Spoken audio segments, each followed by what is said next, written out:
Hi guys, welcome to my YouTube channel HK Unique World. Special thanks for my audience and those who are my well wishers. For your inspirations, I'm actually going on in the right way. So I would like to talk about today a great history of the Byzantine Empire. So it was a great empire. So after the falling of the Western Rome, it was the eastern city of the Greek. The Byzantine was a really remarkable place for the Christian world. Byzantine was selected by the great emperor who was named the Constantine the Great, and Constantine the Great moved his capital to the Byzantine city, and the capital name was kept after him. After his name, it was the Constantinople. So the Byzantine Empire was a glorious empire after the falling of the Western Empire of Rome. Since from the 476, maybe it is in the 5th century, later it actually taken place in the history of the Byzantines, was that the fantastic locations in the Greek city, and it was a vast empire, but however different kind of attacks and the great rulers protected them from the decaying the eastern world of the Byzantine empires. It was the Justinian who was a very wise and very strong ruler under the help of his generals Belisarius, who conquered the neighboring areas by defeating the German tribes, and also from any other tribals attacks, and he helped the Justinian to consolidate fight his territorial areas. However, gradually Justinian, as a great ruler, he was able to conquer the most of the Western Rome areas, Italy, and some of the part of the Spain. So in this way, his area has become almost the same which was the great empire of the Roman empires. So by being the great emperors, he actually maintains a peaceful and a strong rulership here. And first he was actually not only the state ruler, but also he was the head of the church. So in this way he led a very strong and at the times the great empires of the Byzantine. Later he decided to rebuild his capital Constantinople, which was almost collapsed by the different tribal attacks. However, he orders to build 14 miles walls with the stones, and also made and built fleets for protecting his empires and in the side of the coastal areas. So it was geographically very protected areas, and later he actually gave the concentration to build up the city with his wills. So he actually had felt that the city must be gorgeous, and that's why he built up some palatial buildings. Among them, so the great the church, it was the Hagia Sophia, which was a very fantastic and a very glorious church, and the times it was the great sign of the glorious of the Christians rulers. So it was really a great thing. However, among the 88 Byzantine rulers, their administrations and their country rules was very dangerous, and also sometimes faced terrible situations for any rulers. And of the 88 rulers, 29 died violently and 13 were abandoned their thrones to leave the monasteries. So it was a place, it is not a certain positions or place for any rulers, because they are in a great risk. So in this ways, Justinian actually introduced his citizens different kinds of laws. It was the Roman laws, which he had the great beliefs. And about 400 years ago, the Roman laws he introduced with the new system. The system was called the Justinian Code, where the four things were very important, such as the first ones, the Roman laws of the near about 5,000 laws were also introduced with the Justinian Code. And the second was the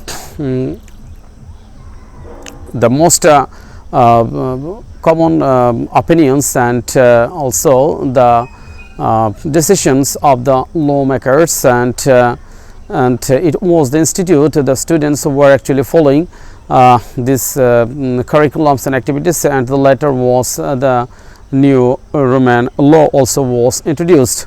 So these were the Justinian codes for helping his citizens to develop their daily lives activities, to control their lives. So everyone was bound to maintain and abide by the law and orders. However, the hectic life of the Constantinople was very great, because Justinian actually built different kinds of buildings and palatial buildings, and also their markets and supermarkets, hospitals, schools, and other modern facilities like the aqueducts, water systems, and other modern facilities for its citizens. And especially the city areas, the different countries merchants were coming for the trading purposes, and the street people were selling different kind of products for their daily activities. And other things where the hippodromes were also being performed a special chariot for giving the entertainment for the peoples.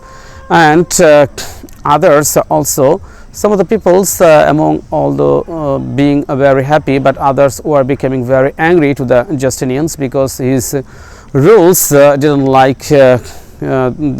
actually like them, and that's why they revolted against the Justinians. And so it was called the Nika rebellions, and Nika rebellers were very dangerous. But however, Justinian's wife was the Theodora, who was enjoyed more power in this the administrations and also for ruling. So that's why she advised her husband not to flee and to fight against and give the fiery speech against the Nika rebellion. And however, it was the Belisarius who was great generals strongly controlled the rebellions and to suppress them, and preventing this killing by 30,000 revelers. So in this way it became safe for the Justinians.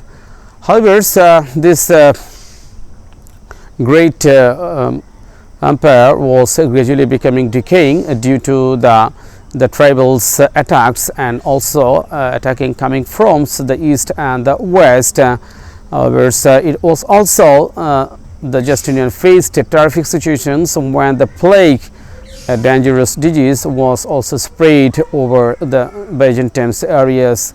It is thought that this plague, bubonic plague, came from the India with the ships full of rats, were responsible for creating such kind of epidemic situations and pandemic situations. It is thought that near about 100,000, 10,000 people were died by the attack of the plagues.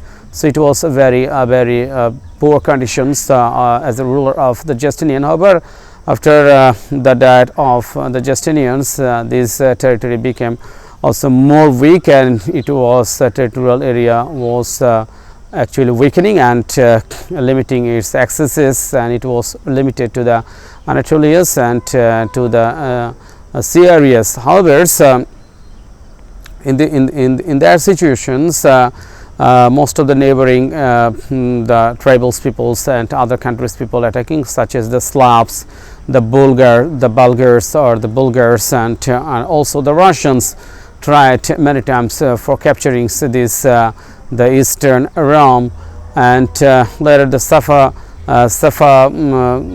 and also later the Muslims powers, the Islams, make peoples trying to capture this eastern empires. At last it was the Ottoman Turkeys. In the time of the 1413, they were able to fall this the mega city and took the control of this Byzantine Empire and its capital Constantinople. In this war, the great empire actually fall the victim of decaying and falling. However, among these the chapters, there also I would like to talk about more about the Christianity. The Christianity is split over and divisions between the two. First one, the Western, these were called the Church, and the Eastern, those were the actually Orthodox, and the Western were also the Catholics. Those were believed on the Pope and the bishops, and on the other side, the Eastern Orthodox actually don't pay much homage to the Western popes. So in this way they are split. However, in the Slavic peoples, those who were converted to the Christianity, it was the two persons. The first was the Saint Methodius, and another was the Saint Cyril, those who had much contribution to convert the Slavic peoples. They actually learned the Slavic language, and they decided the Slavic people will read the Bibles by their own tongue. That's why they discovered or invented a new alphabet called the Cyrillic alphabet, which was actually introduced by the Saint Cyril and also the Saint Methodius.